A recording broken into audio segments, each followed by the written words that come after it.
আমরা বর্তমানে ভালো আছি, কিন্তু আমাদের ব্যবসা খুব খারাপ যাচ্ছে। আমাদের ব্যবসার লোকসান হচ্ছে। অটো অটো আমাদের কিছু যাত্রী কাটতেছে।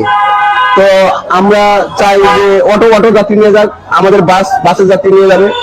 তো ফলপুরিটাতে বেশি সমস্যা হচ্ছে। আপনাদের ছাত্ররা আমাদেরকে হেল্প করতেছে। হ্যাঁ, এই মর্মে এখন যদি আপনারা ছাত্ররা আমাদেরকে আরো হেল্প করে, তাহলে মনে হয় ব্যবসা আমাদের একটু উন্নতি করা যাবে। আচ্ছা, আপনার কাছে দ্বিতীয় প্রশ্ন, যে আগামী বাংলাদেশ আপনারা কেমন দেখতে চান? আমরা আগামী বাংলাদেশ দেখতে চাই যেন কোনো স্বৈরাচার না হয়, নিরপেক্ষ সরকার থাকবে।